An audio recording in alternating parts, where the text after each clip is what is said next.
Faka-faka ‘yan uwa masu albarka. A yau za mu ga fa'ida guda hudu a kan wannan ganyen mangwaro. ‘Yan uwa, duk macen da take da juna biyu, take fama da yawan ciwon ciki, tana fama da kasala, tana fama da yawan gajiya, tana fama da zaƙi, meƙo, ɗan uwa mai albarka za ta samu ganyen garin mangwaro.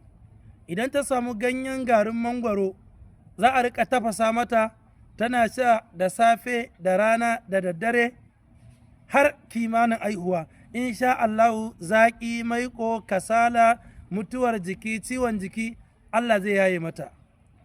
Abu na biyu, duk mutumin da yake fama da atini, yaro ne, babba ne, a'a mace ce ko namiji ne, atinin ko da ta kai ta kawo yana masa, ma'ana yana fitar da kahin jini, zai samu ganyen garin mangwaro, zai rinka sha da kunu ko koko ko irinkar zubawa a shayi ba madara.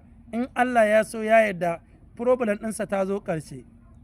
Abu na uku, duk mutumin da yake fama da ciwon ƙoda, mace ko namiji, yaro ko babba, zai samu ganyen garin mangwaro, zai samu zuma fiyo tatacciya, baƙar saƙa ce ko farar saƙa ce, za a masa blending, zai rinka sha cokali biyu da safe bayan ya ci abinci, cokali biyu da daddare bayan ya ci abinci, tsawon wata ɗaya. In Allah ya so ya yarda zai warke. Abu na hudu, duk mutumin da yake fama typhoid and malaria, typhoid ɗin nan ya masa chronic, ya je 3+, yaro ne ko babba, yawan bacci, kasala, mutuwar jiki, ta kai ta kawo ya yi chronic, insha Allah in ma typhoid ko malaria, in Allah ya so ya yarda za a samu ganyen garin mangwaro da ganyen garin gwanda, za a rinka tafasa masa, ya rinka sha da safe da rana da daddare. ‘Yan uwa, mun bada fi sabilillah, alkhairi dan kone.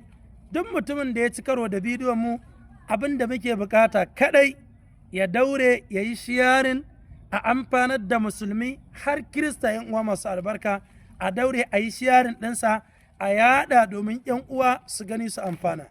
Muna muku fatan alkhairi, bibiyar mu da lokutan ku da kuke bamu, muna jin daɗi ƙwarai mutuka da addu'a ta alkhairi.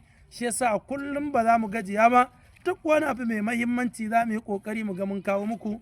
Domin neman ƙarin bayani ko siyan magani, za a iya tuntuɓar mu ta namba kamar haka: 090 60 45 38 71 ko kuma 081 67 65 88 40.